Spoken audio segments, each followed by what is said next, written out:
Many of you, of course, will be expecting my response to Sunak's speech. Don't worry, it is coming. At the moment, it is 1 o'clock. I want to see how the chips land. I want to see what the responses are.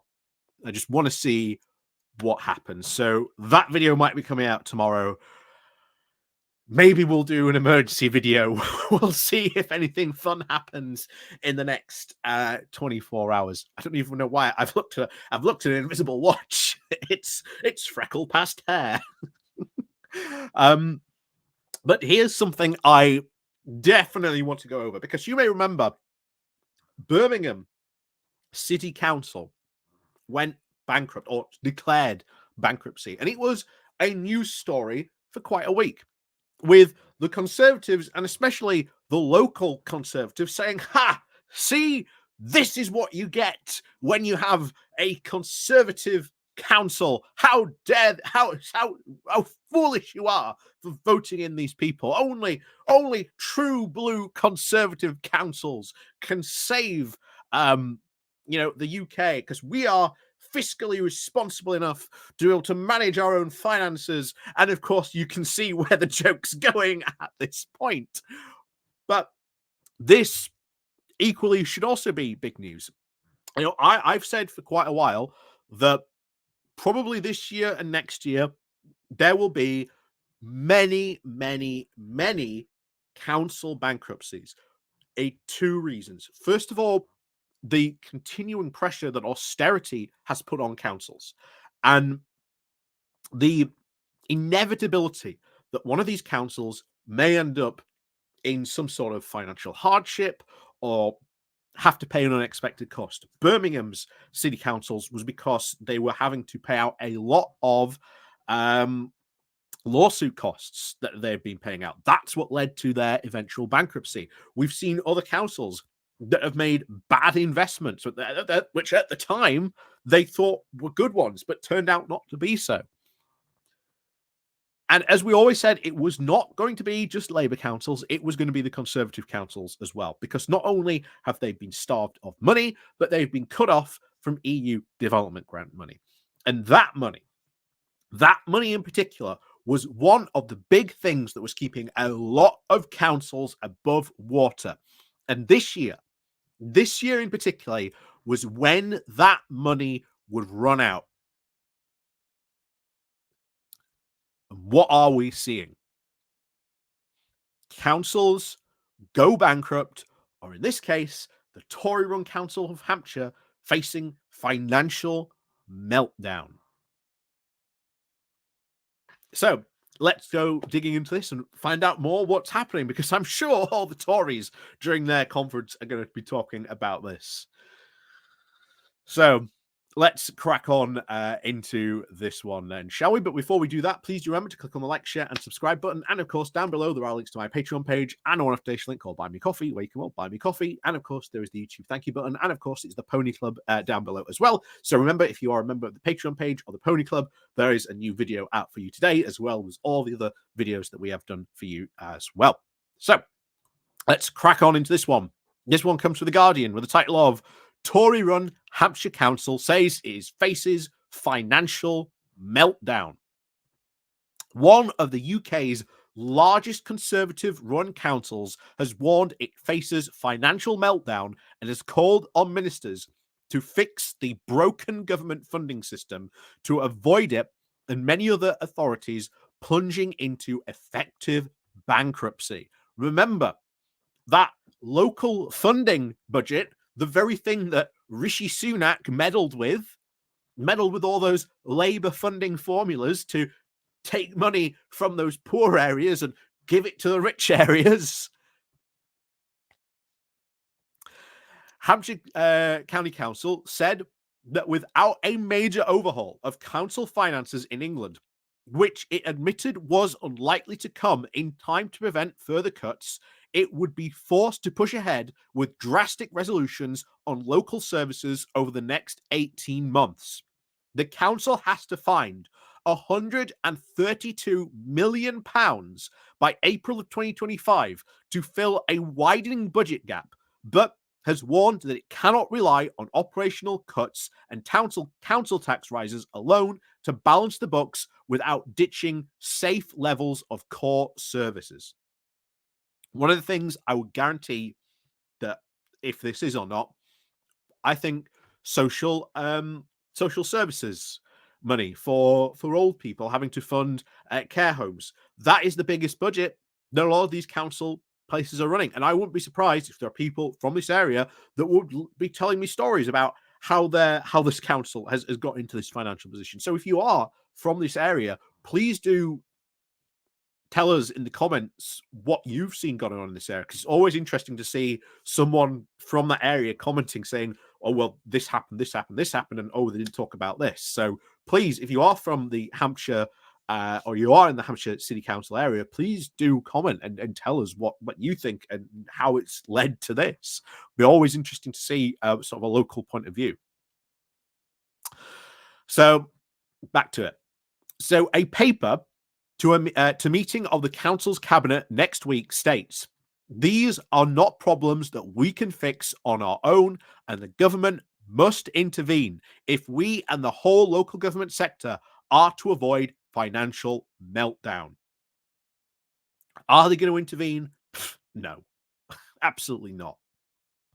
Hampshire hit the headlines last year after publishing a joint letter with Kent Council to Rishi Sunak, warning that failure to fund properly local government in England would see the two councils sleepwalk into financial disaster. The situation has not improved for either since, and Kent's auditors have said that last month they might have to issue a Section 114 notice, which is the same thing that Birmingham City Council got, of effective bankruptcy. A wider picture is equally very dismal. Birmingham City Council declared effective bankruptcy just last month, and many others have said this is a realistic prospect for them too. This is something people are not talking about. People are sleeping on this because they are not funding local councils, these local areas properly. What's happening? They're going into bankruptcy. They are going into financial meltdown. And it is because they are not being funded. They are not even funding, as you can see here, their own councils properly. And it's becoming evident. This is the legacy of austerity, which everyone said was going to happen, that they needed to reverse, and they have not engaged in it every single time.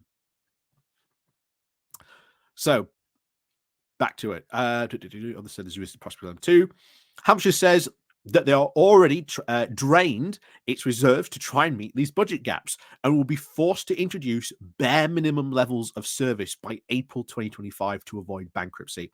This would mean focusing solely on services that it is legally obliged to provide, such as social care, while dispensing with discretionary services such as community transport and museums. So that's going to be a huge loss to that area. A paper to be considered by the council's cabinet next week warns that the 25-26 represents the crunch point for the country's council budget. Either the government steps in with additional funding, or it legislates to reduce the range of satisfactory responsibilities that it is required to undertake. The leader of Hampshire City Council, in fact, actually, let's go back to that because that is well worth pointing out. This is what we have always said, or this is what the Tories have constantly said. We're going to cut your budgets, but we want you to do more with less. This is what all councils throughout all the UK and England have been facing. Being asked to do more with less and finding that you can't, or there is a very definitive limit. And the rubber is finally meeting the road on this, something that they've been warned about going all the way back to when they first announced austerity. This is the true breaking point, and it would not be surprised if we start to see more and more councils on this road. This is warnings, sirens going off loudly. The Tories are ignoring them. A lot of people are sleeping on this, but this is going to be a massive problem if all local councils start to go this way. The leader of Hampshire City Council, Rob Humley, has said that for a long time now, we have been very clear about the huge budget pressures facing the county council. By April 2025, and like many other local authorities nationally, our budgets are stretched to breaking point, he added. We know that the council tax increases alone are not enough to plug this gap, and with no sign from the government stepping in to provide even a short-term budget lifeline or a long-term sustainable funding solution to councils like Hampshire, we must take action now and plan to meet the budget shortfall ourselves. And what's going to happen? They're going to cut services. They're going to cut staff.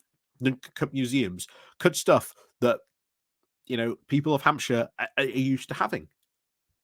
And that's going to be an absolute disaster for many, many things in this area. And whose fault is it? Well, it's the Tories' fault. It's the Tory government's fault because they're not funding local councils properly.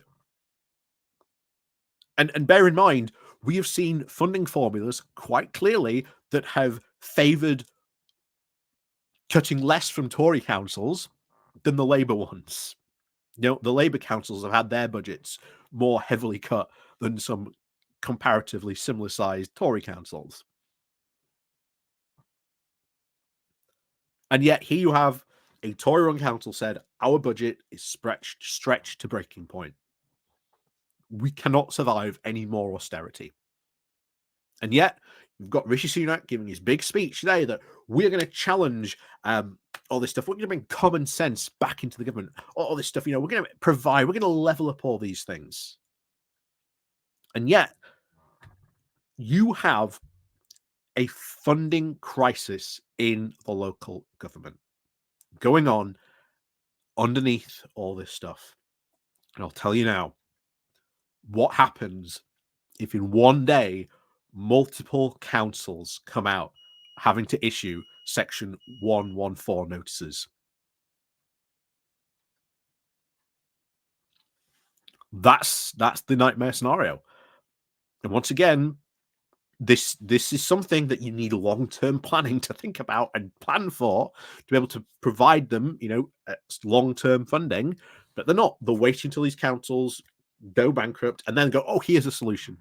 Well, it's too late by then. They've already gone bankrupt. But as always, thank you very much for watching. And of course, as always, we'll see you all next time.